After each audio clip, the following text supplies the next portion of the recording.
Hi, it's Red Snapper, and I have some bad news on the Buster health front that I want to share with you because you've gotten to know him over the Project Nutmeg series, and you may have gotten to know him before that, either from the internet or in person. He started having some problems after his lumps and bumps were removed in November, and he was also very tired. We noticed that he was kind of limping a little bit. We figured that he sprained his ankle while he was being a terrible passenger in the car. He's always been the worst passenger in the car. I swear it's awful riding with him. Once the lumps and bumps had healed and he could wear his harness, we went back to our daily midday walks. He's tap dancing around in the other room at the moment. We go for shorter distances because he's an older guy. One day he winced while he was peeing on someone's lawn, but he insisted on walking back the half block to our house. I worried about him because, he had winced on the walk, so I wrapped his leg with some of that elastic gauze that was very soft and gentle, hoping to support him in case he sprained his ankle. It was very close to Christmas. Getting an appointment was very tough, so we scheduled the first appointment we could, which was between holidays. We got an x-ray at that appointment, and our friends at Banfield maneuvered Bus, he's a shrimpy guy, to get as much of him into the x-ray machine as possible so that we could get as great a picture as we could. He already has, his heart's a little enlarged. He had a lump in his lungs from a while ago that had been seen. We just wanted to check everything that we could, and I love that they shoved him in there to get, most of him. Dr. Trent noticed that there was some swelling around his ankle, which it looks like the dog's knee because of the way that the dog foot is built. But he promised to call us with the test results as soon as he got them back. He called the following evening to disclose that there appeared to be another little lump in Buster's lungs, and his fibula, which is the small bone behind the shin bone, appeared to be disintegrating, and it had a small fracture in it. Additionally, the tibia, which is the large shin bone that supports his weight, had a lesion, meaning there was something wrong, some kind of infection. He said amputation of the leg could be an option, potentially, if that's what we decided to do, and we figured his health could handle it and it would give him quality of life. So I asked what he would do with his own dog. Somebody's drinking in the other room. And Dr. Trent said that he would do a cell test to see if it was cancer.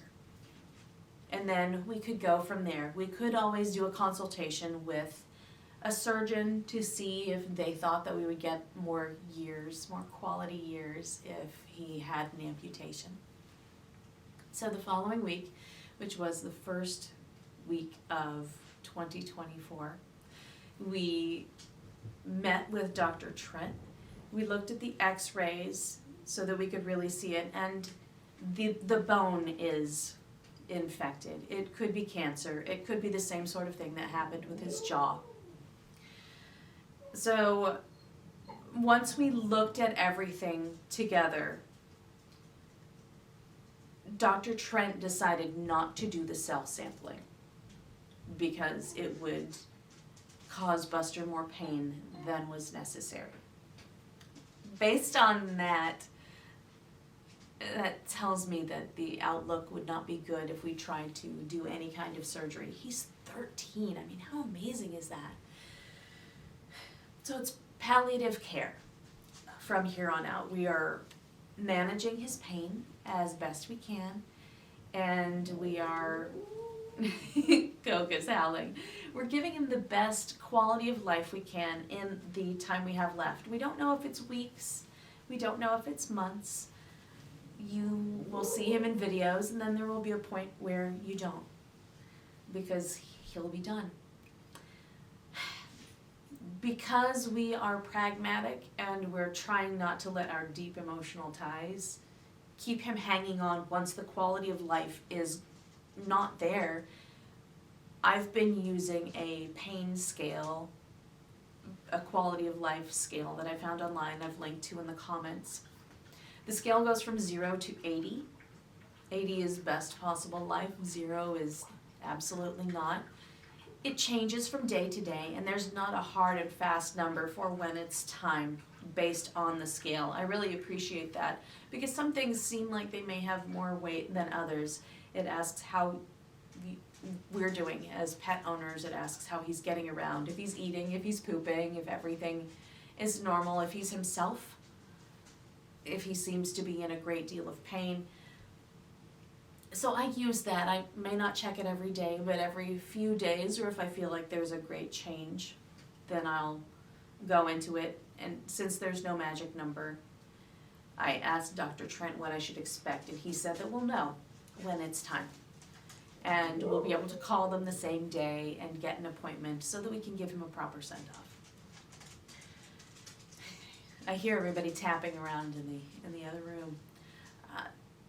No one wants to lose a teammate, or a best friend, or a bed warmer, or a pack member.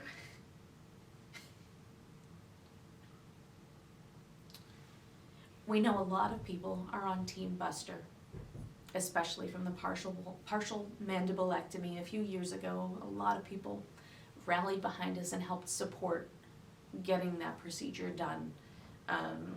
With their caring, their sharing, their donations, their purchases of the pillows. They are fans.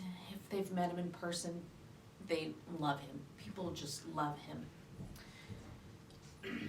And we're very public about this because people have been involved in getting him to where he is today. And 6 more amazing years than we would have had. Hopefully, our journey will help someone else out there. It's very tough, and we're being very public with what's happening. There'll be some bad days. There'll be some sad days. There'll be some days where everybody's prowling around the kitchen looking for dinner and scrambling around.